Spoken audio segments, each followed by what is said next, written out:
جی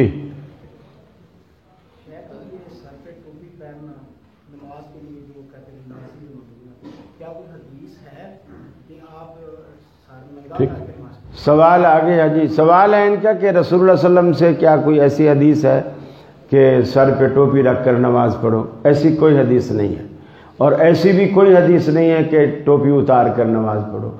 رسول اللہ صلی اللہ علیہ وسلم سے سر سے متعلق کوئی بھی حکم موجود نہیں ہے.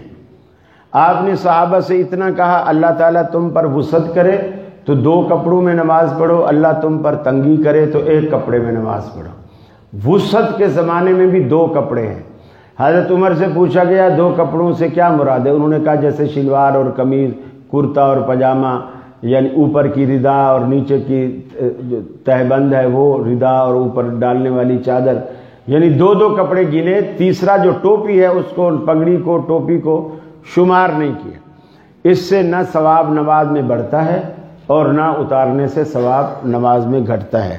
حضرت جابر کے پاس سر کا کپڑا موجود تھا، پگڑی، انہوں نے اتار کے رکھی اور 1 کپڑے کے اندر نماز پڑھی انہوں نے اور ننگے سر پڑھی.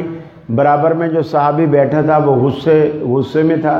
جب حضرت جابر نے نماز سے فراغت حاصل کی تو وہ قریب آیا، اس نے کہا تیرے پاس سر کا کپڑا بھی رکھا ہوا ہے، پھر بھی تو ایک ہی کپڑے میں واحد نماز پڑھتا ہے. تو انہوں نے کہا لیجرانی مثلک احمقن، میں تیرے جیسے احمق کو یہ دکھانا چاہتا تھا کہ ہاکذا رأیت رسول اللہ صلی اللہ علیہ وسلم، میں نے اللہ کے رسول کو اسی طرح نماز پڑھتے ہوئے دیکھا ہے.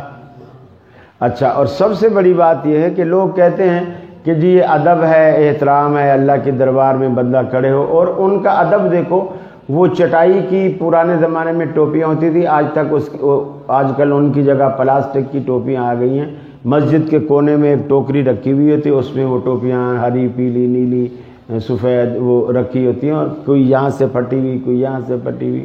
اب اللہ کی دربار میں یہ ٹوپی، میں شیخ پوری رحمۃ اللہ علیہ کی بات اکثر سنایا کرتا ہوں. وہ کہا کرتے تھے کہ یہ ٹوپی اگر اللہ کی دربار کا ادب ہے تو اس ٹوپی کو کبھی سسرال میں بھی تو پہن کے جاؤ نا، تو پھر دیکھو کہ ساس تمہیں کیا کہتی ہے.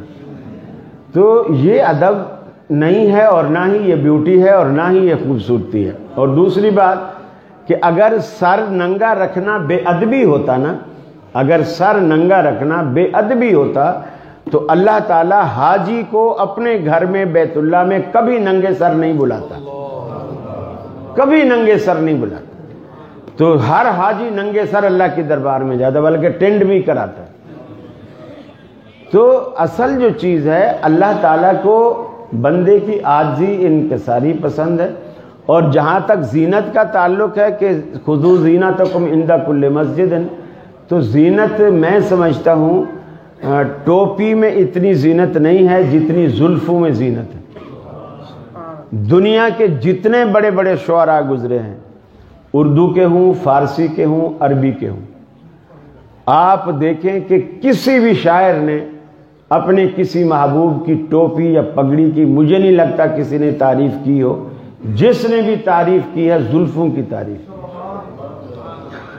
وہ کسی نے کہا نا کہ پوچھا جو ان سے چاند نکلتا ہے کس طرح، ایک محب نے محبوب سے پوچھا جو ان سے چاند نکلتا ہے کس طرح، زلفوں کو رخ پہ ڈال کے جھٹکا دیا کہ یوں.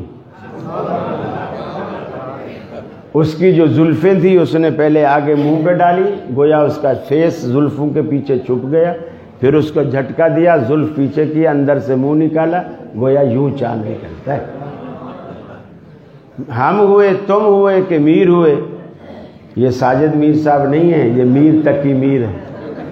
ہم ہوئے، تم ہوئے کہ میر ہوئے، سبھی ان کی زلفوں کے اسیر ہوئے.